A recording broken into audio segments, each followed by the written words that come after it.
Advice for Future Scientists by Paola Mina-Osorio, read by the author. There is a stretch of land situated amid some of the highest elevation volcanoes in the Andes Mountains of Ecuador. It is known as the Chota Valley. It is one of the few areas with a high concentration of Black inhabitants in the country. How did these Afro-Ecuadorians get to the valley is not entirely clear. Some historians believe they may have escaped from slave ships that capsized on the Ecuadorian coast in the 16th century. Most authors agree that they were brought to South America as slaves by Jesuit priests in the 17th century to work in salt mines and cotton plantations. The abolition of slavery did not improve their living conditions. They were left without land and employment until the establishment of another method of labor known as huasipungo. Huasipunku in the Quechua language translates to house door. Huasipungo, which lasted until the late 1960s, represented an arrangement by which workers received a 20 to 40 square meter piece of land in exchange for their labor, instead of any form of remuneration. This history has influenced the lives of the people from the area tremendously. Racism is highly prevalent, and Choteños live in a world of their own, spreading across 38 communities in the valley, including one known as Salinas. Most Afro-Ecuadorians still work in agriculture and sugarcane plantations that replaced the salt mines that gave Salinas its name. Like in many communities of African descent across the Americas, most Afro-Ecuadorians grow up without the prospect of an education beyond high school. In the early 1950s, a family with 9 children left Salinas and moved to the state capital, Ibarra, searching for opportunities.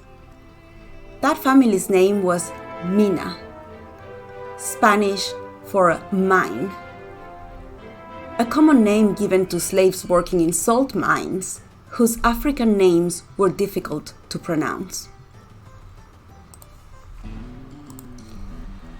The second oldest child in that family is my father, Luis Mina. Against all odds, my father was always at the top of his class, became an elite athlete, and graduated summa cum laude from the country's only medical school at the time.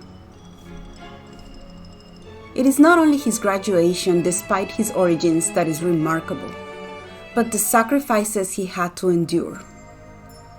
After moving to the country's capital, Quito, on his own, unable to pay for food, rent, electricity, or transportation, he had to study in candlelight, sleep on kitchen floors, and walk to and from school for an hour as his schoolmates drove by in fancy cars, waving goodbye. These experiences are what elevated my father into a hero, at least in my mind. I often asked myself, would I have been willing or able to go through what he went through to pursue my dream of becoming a doctor and a scientist? Would I even have the courage to pursue that dream if I had never met a doctor in my life like him? Yet here I am, writing the next book in my Hispanics in Science and Medicine series in the United States. Also against all odds, but thanks to him and my mom and their sacrifices. Whenever I am going through a difficult time, I think about my father and what he went through to achieve his dreams, making my own dreams possible. That, dear readers, is the definition of a role model. Role models represent examples that we can emulate. We are encouraged by their perseverance. We are motivated by their strength. The more hardship they overcome, the more we feel capable of overcoming our own obstacles, however challenging. This is why we love superheroes on film. Role models make us think, if he or she could do it, so can I. Role models are people who inspire us to achieve seemingly impossible goals. They impact people's career choices, providing an image of someone achieving ambitious but realistic goals. They have their own stories, their own challenges, often very different from ours, yet we can relate to those stories. Among many reasons for the lack of representation of Hispanics, Latinos in science, technology, mathematics, and medicine, STEM, is the lack of mentors and role models. How can young students believe they can be successful scientists if they have never met a scientist who looks like them, comes from where they come from, or shares their culture? According to a survey conducted by the Pew Research Center, when asked, in your opinion, who is the most important Hispanic Latino leader in the country? Most Hispanics, 62%, say that they don't know, and 9% say no one. Yet, most of them say that it is imperative for the community to have one. This is one of the main reasons why we need more Latinx scientists and doctors, so that more young individuals are exposed to them and feel encouraged to follow their steps. Most books about role models paint a picture of heroism that is difficult for most of us to relate to. We cannot all be Einsteins or Curies. This is why it is essential to share stories we can relate to. Stories of immigrants and first-generation students who had to work hard to make a mark in their fields. People like ourselves who have succeeded in an environment where they were not expected to. Whether we were lucky enough to have a role model in our lives or not, these are stories we can all learn from.